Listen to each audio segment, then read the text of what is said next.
Olá, internautas aqui da TV 61. Estamos começando mais um bate-papo com Hélio Dolly. Como vai você, Hélio? Tudo bem? Tudo bem, Negrão? Melhorou da gripe? Está tudo bem agora? Melhorei. Fiz até uma pequena viagem aqui. Depois eu vou falar sobre um episódio. Legal. Que... Então, bom dia aí a todas e todas que estão nos assistindo. Maravilha. No bate-papo com o Hélio Dolly de hoje, o Hélio vai comentar a carta do Almirante Barra Torres, o almirante que é o diretor-presidente da... Não sei se o nome do cargo é esse, né? Mas é o que comanda a Agência Nacional de Vigilância Sanitária, Anvisa, uma carta que teve uma grande repercussão, né? Mais uma postura de um militar de alta patente das Forças Armadas confrontando Bolsonaro. O Hélio vai fazer um comentário sobre isso e, a partir daí, ele vai falar sobre os riscos que Bolsonaro ainda representa, sobretudo diante do isolamento que ele começa a enfrentar. No baú do Hélio, o Hélio prossegue fazendo a sua avaliação sobre as atitudes sectárias da esquerda, a partir de sua experiência, sua própria experiência de luta no passado. Hélio, essa carta do Almirante Barra Torres deu o que falar, e qual o significado disso tudo, Hélio? Bom, Negrão, a gente viu que a carta, como nós falamos no último programa, né? A carta foi um fato importante, um acontecimento importante.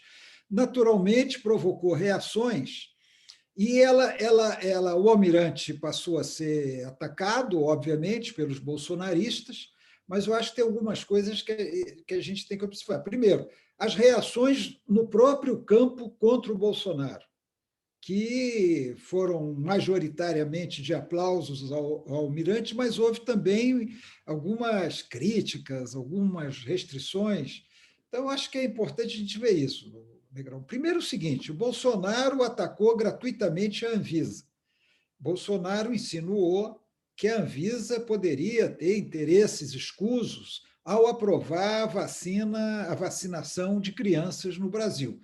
Um absurdo, porque crianças estão sendo vacinadas no mundo inteiro. Crianças estão sendo vacinadas tanto em países socialistas como Cuba, China, quanto em países capitalistas como Estados Unidos, França e outros. Quer dizer, é bobagem esse negócio de que interesses escusos, tal, ou ideologizar essa questão de vacina de criança como os bolsonaristas estão fazendo.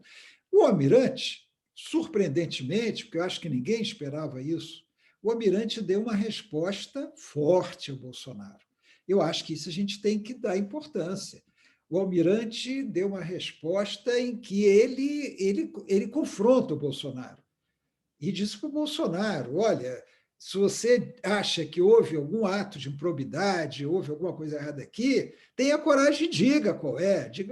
Aí faz defesa da honra dele, aquela coisa toda. Eu acho o seguinte, Negrão, a gente tem que avaliar essa carta sobre vários primas. Primeiro dela, é positivo que uma autoridade pública, revestida de poder público, reaja às sandices, aos absurdos, às atitudes fascistas do Bolsonaro. É bom que isso aconteça. E é bom que isso parta de um contra-almirante da Marinha Brasileira.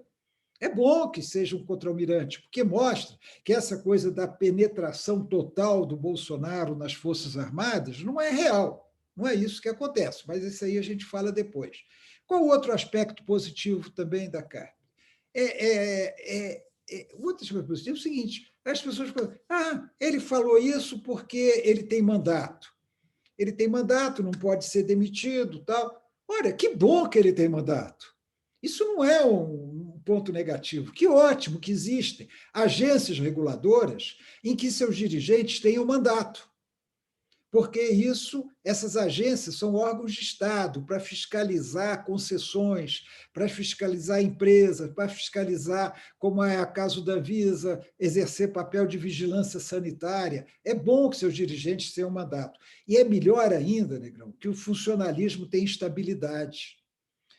que o funcionário público, ao contrário do que querem esses neoliberais, do que quer o próprio Bolsonaro, do que quer o Guedes, do que esses empresários aí que ficam estrilando contra o funcionalismo público querem, acabar com a estabilidade do funcionário público. O funcionário público precisa ter estabilidade para não ser vítima de perseguição política, entre outras coisas.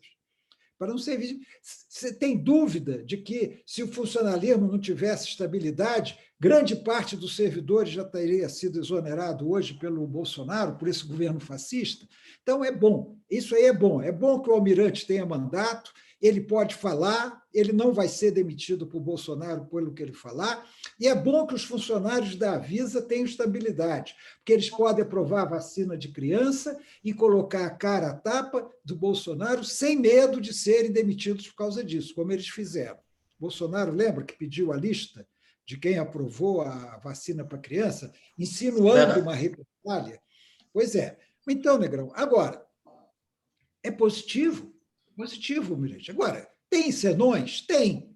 Primeiro, ele usou a Anvisa para fazer uma nota de cunho pessoal. Isso não é legal, isso não é bom. Quer dizer, a Anvisa é um órgão público, ele poderia falar ali como presidente da Anvisa, não para fazer quase que um repto pessoal ao Bolsonaro. Isso não é legal, isso não está certo.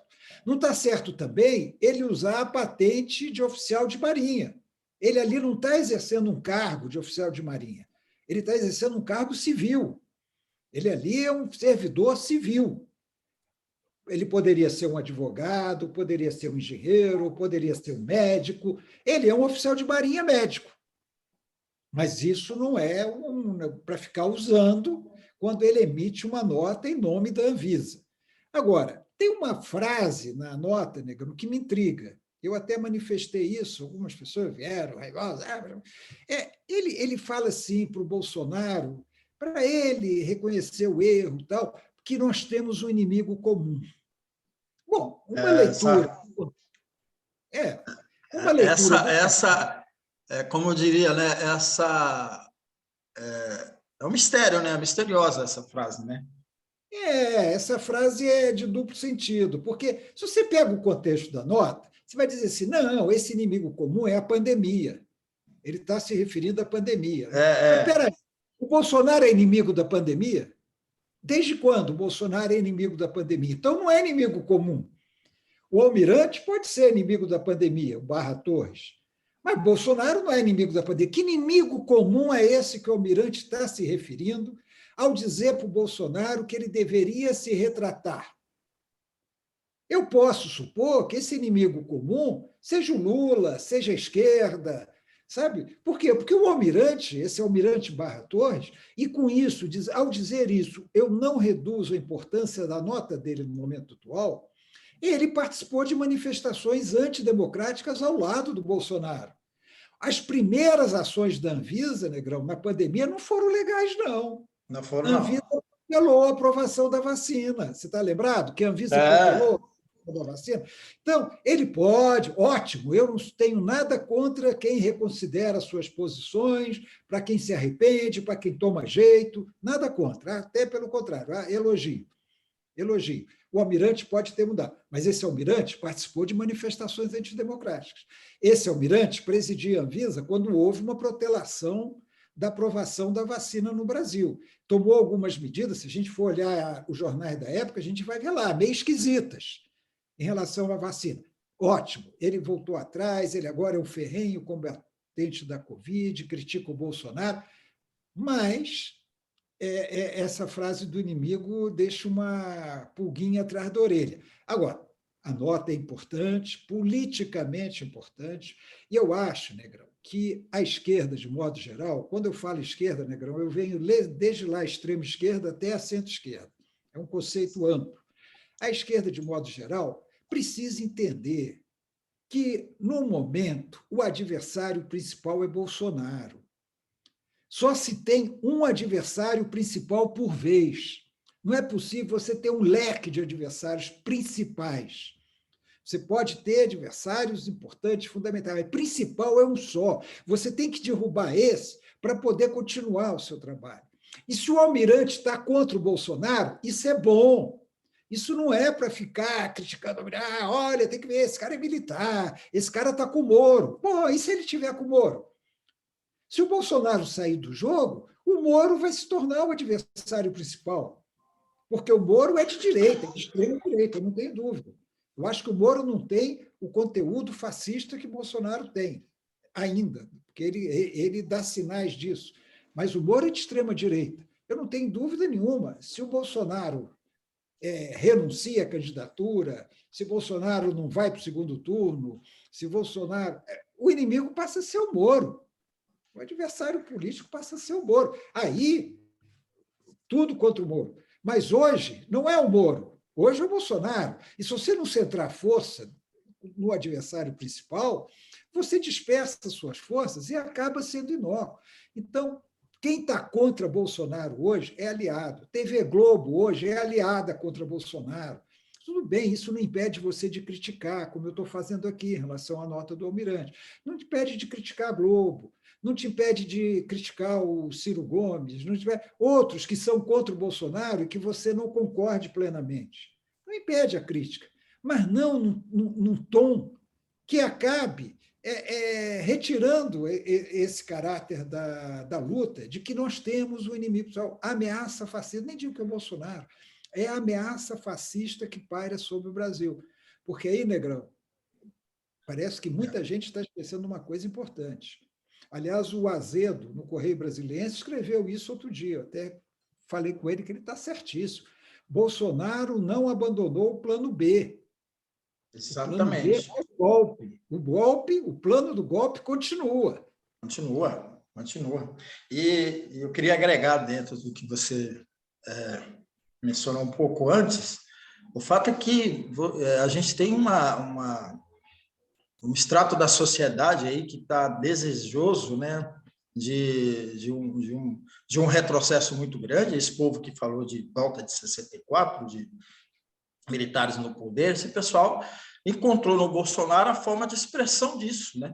Com ou sem Bolsonaro, esse povo vai estar aí atiçando a ameaça à democracia. Eu queria aproveitar já nesse gancho aqui, falar um pouco da viagem que eu fiz. Na verdade, eu estou viajando já desde o final do ano passado, eu viajo mais de carro mesmo, e eu tenho vi na minha vinda de Brasília para Cuiabá, algumas escolas de tiro e caça. O nome é mais ou menos esse, eu não gravei o nome correto, mas são grupos de tiro e caça à beira das rodovias. Então, a vinda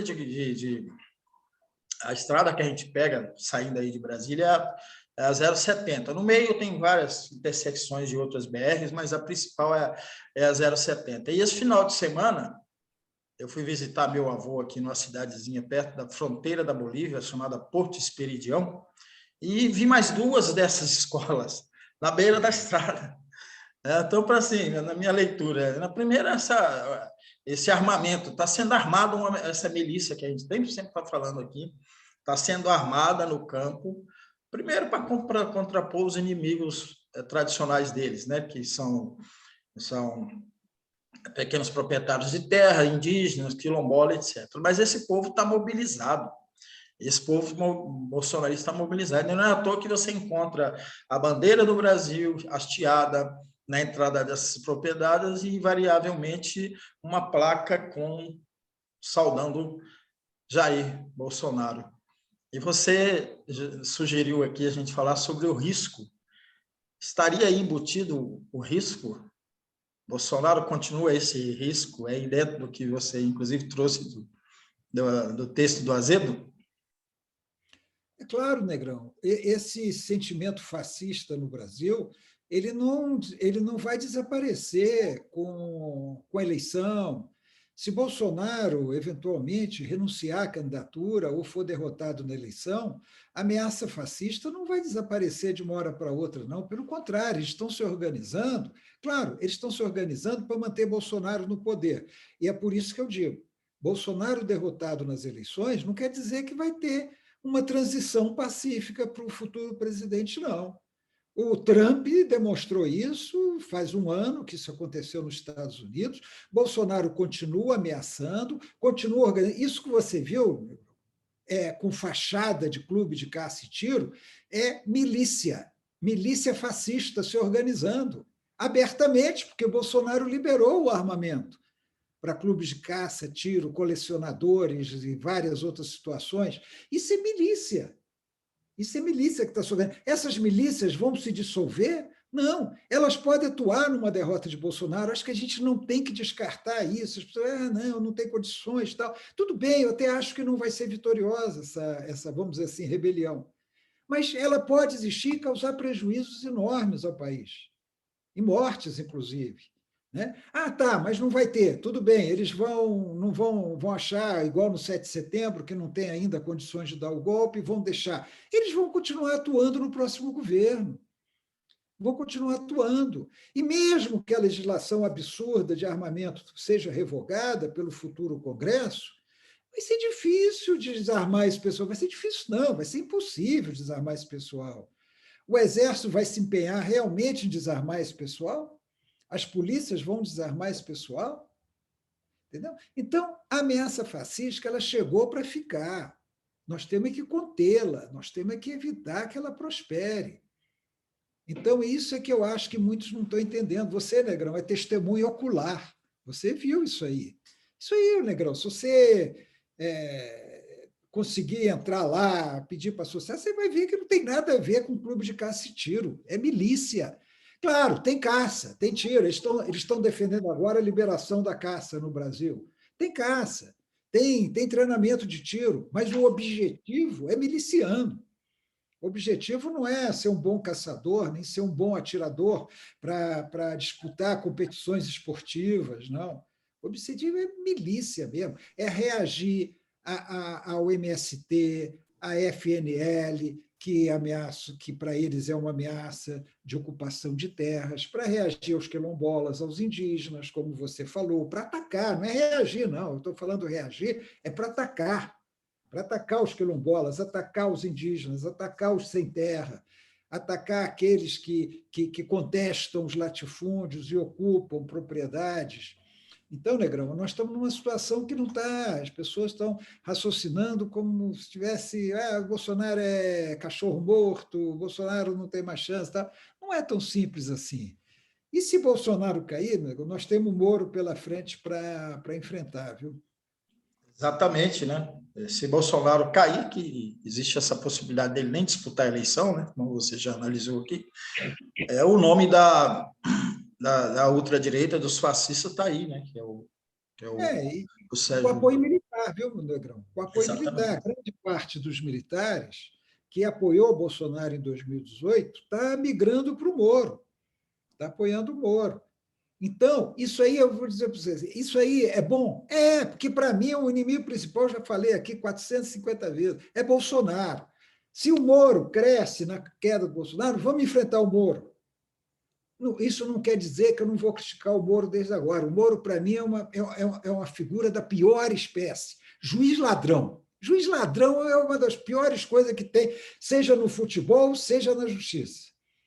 Né? É a pior coisa, juiz ladrão, porque ele tem um poder, tem excessivo poder, e quando ele é ladrão, ele usa esse poder em benefício próprio, como o Moro fez. Né? O Moro está rico, Moro está rico. Então, eu acho que Moro é da pior espécie, mas hoje o adversário principal é Bolsonaro. A ameaça fascista é Bolsonaro. Exatamente. E é bom também que esses militares eles se posicionem, né? Para a gente saber, né? Para onde que eles estão indo, o que eles vão fazer. Mas o problema é a representatividade aí dentro da tropa, né? Esses militares que vão se deslocando do presidente Jair Bolsonaro, ele pode correr esse risco de se sentir acuado. Então, insisto aqui com você, Hélio, o que nós podemos esperar de um Bolsonaro aí que perde força dentro da sua origem, da sua base de origem? Negrão, eu acho que nós podemos esperar igual o animal aquado, sabe, Negrão? O animal aquado, o que ele faz? Instintivamente. Ele joga tudo, ele reage com todas as possibilidades que ele tem. Muitas vezes, com isso, ele consegue se safar, né? Dessa maneira, ele consegue se safar. Então, eu acho que Bolsonaro não vai aceitar pacificamente o resultado das eleições, uma derrota dele. Ele não vai aceitar passivamente. Ele está organizando milícias, ele está bajulando forças armadas, bajulando forças policiais, PMs, deu aumento, só deu aumento, você vê, em todas as categorias de serviço público. É tão absurdo, só a Polícia Federal teve aumento. E eu não estou falando aqui contra o aumento da Polícia Federal, não, que eu acho que já ganha muito bem, mas não estou falando contra, não. Eu acho que isso tudo é um contexto que tem que ser discutido com mais profundidade. Agora, por que dá aumento para a Polícia Federal e não dá para os outros servidores públicos? Né? É tão claro, Negrão, é tão óbvio por que ele dá aumento para a Polícia Federal. Sabe por quê? Porque o auditor não está armado, auditor não está organizado como força policial, professor não está armado nem organizado. Então, ele conta com a polícia em defesa dele para fazer o golpe que ele quer fazer. Acho que a gente não pode esquecer isso, não, tem que continuar preparado. E se não acontecer? Ótimo. Outro dia eu participei de um debate com um grupo aí de pessoas à esquerda e tal. Eu falava, ótimo, mas nós temos obrigação de considerar todos os cenários. Nós não podemos simplesmente trabalhar só com o cenário que nos agrada ou que o nosso desejo, né? Como dizem os americanos, o wishful thinking, o nosso desejo prevaleça sobre a realidade. Então, nós temos que contar com todo o cenário. Se Bolsonaro aceitar passivamente não resistir, ótimo. Mas se ele fizer isso, nós temos que estar preparados para isso também. Muito bom. Vamos, então, ao baú do Hélio. No baú do Hélio de hoje, ele prossegue fazendo sua avaliação sobre as posições sectárias dos setores, principalmente da esquerda, a partir da sua própria vivência, né, no período de acirramento da luta contra o regime militar. Hélio, como é que você prossegue na sua avaliação a respeito desse ponto? Negrão, como eu já disse aqui, eu considero, e é uma opinião complicada, polêmica, muitas vezes, eu considero que naquela época em que eu era jovem, eu comecei a militar com 15, 16 anos de idade, com 17 anos já estava numa organização clandestina, então eu era muito jovem, né? As primeiras coisas que eu fiz, politicamente falando, eu era muito novo, então é natural, é a juventude, a gente não tem todo o conhecimento, não tem o nível de conhecimento, experiência, vivência que os mais velhos têm. E eu me lembro bem que, às vezes, militantes mais velhos falavam algumas coisas ponderáveis, a gente falava, esse cara já está velho, esse cara já está em outra, tá? E desprezava aquele conhecimento, desconhecendo, inclusive, uma das sapiências dos indígenas, né? E dos povos originários, de modo geral, que é respeitar a opinião dos mais antigos, dos mais velhos, dos idosos. Né? Você conhece bem isso, você sabe como é isso. Então, tem vários casos assim, de esse sectarismo. Ontem mesmo eu li no 247 o Rui Pimenta, que é o presidente, não sei se o cargo é esse, do PCO, que é um partido de extrema esquerda, criticando o Boric no Chile, porque o Boric é a esquerda que o imperialismo gosta, o Boric não é isso, o Boric é, sabe, assim, uma falta de senso de realidade, sabe, cobrando que o Boric, ou um candidato do Chile, adotasse medidas radicais, que tivesse isso, que rompesse, sabe, fora da realidade. A gente tem que viver dentro da realidade, mesmo que a gente não goste dela. Se você quer transformar a realidade, você tem que conhecer a realidade. Então, eu digo assim, nós passamos por muitas coisas dessas, né? Então, às vezes até coisas meio cômicas, né? Eu me lembro que quando nós ocupamos o Elefante Branco, isso em 1968, antes do AI-5, naturalmente, nós fizemos uma ocupação do Elefante Branco porque o diretor foi demitido e a gente não sabia quem seria o próximo diretor. E nós não gostamos da demissão do diretor, da maneira como foi feito. Ocupamos o colégio, acho que ficamos 3... Começou numa sexta-feira, terminou na terça-feira, se eu não me engano. Ocupamos o colégio durante esses dias, fizemos barreiras, ninguém entrava, deixamos o primeiro andar era administrativo, então nós deixamos livre, mas não podia subir no segundo andar, onde era a biblioteca, salas de aula e tal. E eu me lembro, Negrão, foi uma ocupação muito interessante, né? Assim, a gente fez um trabalho muito positivo, mas eu me lembro, Negrão, 2 coisas que eu me lembro do Elefante, assim, para citar esse sectarismo. Primeiro, quando nós fomos disputar eleições no Grêmio, havia uma chapa de direita. E, mesmo assim, nós nos dividimos em 2 chapas de esquerda. Você vê, quer dizer, isso é demonstração, quer dizer, nós fomos incapazes, tudo bem, nós tínhamos 16, 17 anos, mas nós fomos incapazes de sentar e fazer um programa comum de esquerda, no momento de ditadura, num colégio de nível secundário.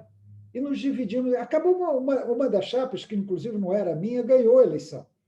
Era mais dos trotskistas. A gente tratava as organizações de pensamento trotskistas como inimigos. Era um absurdo, sabe? Tratava assim. E eles nos tratavam também como inimigos. Tipo assim, esses caras são teleguiados da burguesia. A gente falava, esses caras são uns porra louca, irresponsáveis. E não conseguia formar uma chapa, Negrão, no colégio.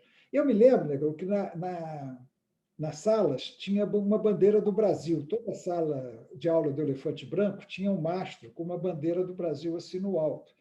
Aí, um grupo mais radical dizia o seguinte: vamos substituir essas bandeiras do Brasil por uma bandeira vermelha. Aí, o pessoal na sala lá protestou: não, bandeira vermelha não, nós queremos manter a bandeira do Brasil. Claro, não era todo estudante que era de esquerda, né? Quer dizer, a própria proposta de colocar a bandeira vermelha era uma posição sectária. Num colégio que não era um colégio de esquerda, dominado pela esquerda, nós tínhamos influência pela militância, não era nem pelo número. Claro, havia muito apoio naquela época, nós estamos falando de 68, eu acho que tanto era majoritário que ganhamos a eleição do Grêmio, né? Embora a chapa outra, que não era a chapa que eu apoio, que eu acho que eu até participava, não, eu participava, acho. Então, não lembro se eu participava, mas eu apoiava. Aí começa uma discussão, Negrão, na sala, sobre bandeira brasileira e bandeira vermelha. Aí tinha um pessoal que nos apoiava posições contra a ditadura, de esquerda, mas eram gozadores, eram os caras, não eram militantes, eram aqueles caras que apoiam, tal, votam a favor na Assembleia, tal, dão uma olhadinha na passeata. Né? Aí eles falaram assim: não, nem vermelha, nem do Brasil, vamos colocar a bandeira preta do anarquismo. Negrão, foi um dia inteiro de aula, um dia inteiro de discussão, a tarde toda, inteiro da retórica, a tarde toda discutindo se era a bandeira do Brasil, bandeira vermelha ou a bandeira negra do anarquismo. Eu não participei da maior parte da discussão, porque, como eu era mais ativo, a gente estava começando a ocupação, eu não podia ficar na sala, eu estava fora, sei lá o que eu estava fazendo. Aí eu me lembro que eu cheguei na sala em determinado momento e não estava tendo aula, estava tendo só debate. Eu entrei na sala e vi aquela discussão e eu propus o seguinte: olha, vamos fazer o seguinte, vamos colocar as 3 bandeiras? Mas só tem um mastro, não dá. Então foi o seguinte: pendura as 3. Pendura as 3 bandeiras.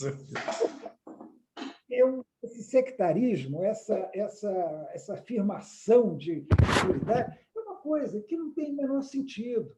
Né? Então, eu me lembro quando nós ocupamos a Câmara dos Deputados, teve em 68 também, Negrão, teve um momento em que a universidade foi invadida, e aí foi até num sábado, nós no Elefante, eu era do Elefante ainda, recebemos a notícia de que os universitários iriam invadir a Câmara dos Deputados, onde estava havendo uma conferência interparlamentar latino-americana.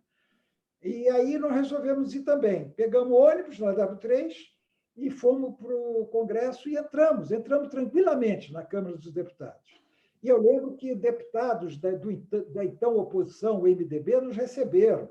Eu lembro bem de João Herculino, acho que Davi Lerer, nomes de Negrão que lutavam contra a ditadura.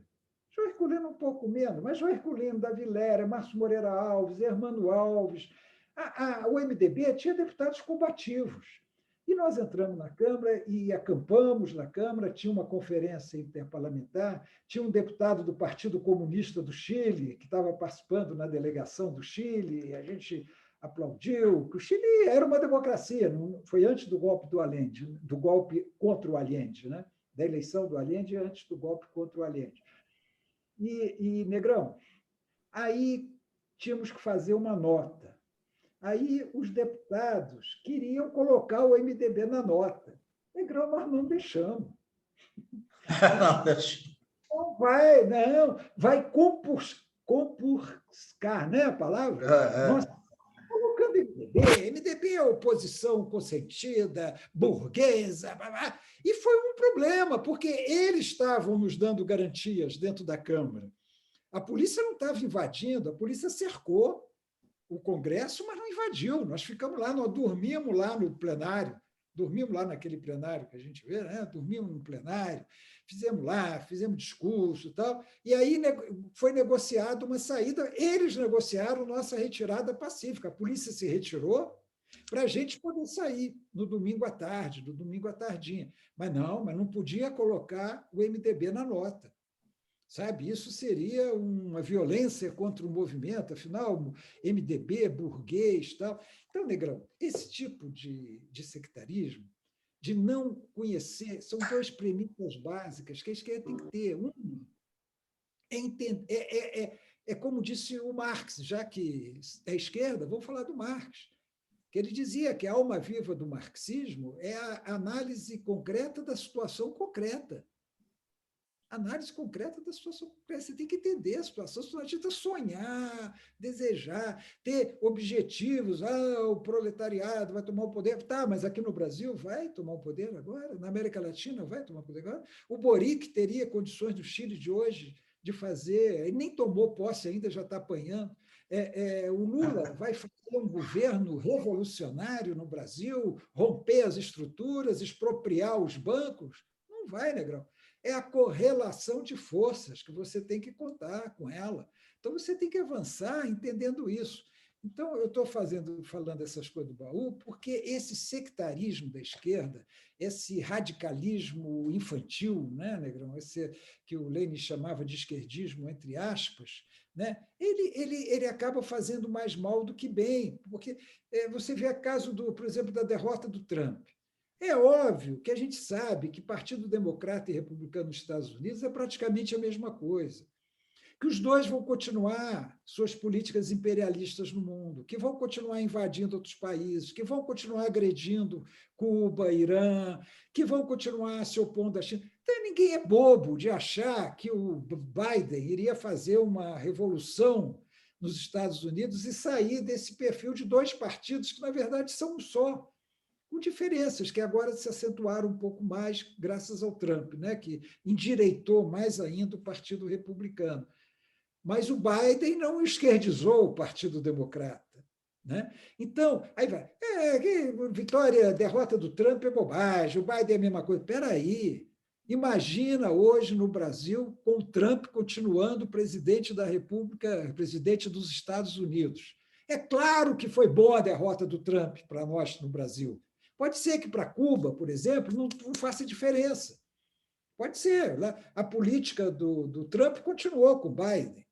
Né? Para os sarauís lá, não mudou nada. O Trump reconheceu a dominação do Marrocos sobre o território sarauí e o Biden não mudou nada disso. Mas para nós aqui no Brasil, e essa é a realidade concreta, a realidade concreta para nós no Brasil fez diferença. O Bolsonaro perdeu um ponto de apoio fundamental. Então, essas coisas, Negrão, é que a gente tem que ver o que aconteceu no passado, o mal que isso fez no passado, e tentar evitar agora no presente. Mas, infelizmente, continua, sabe, Negrão? É um sectarismo, umas posturas reais que acabam travando a luta, criando cisões desnecessárias, divergências desnecessárias.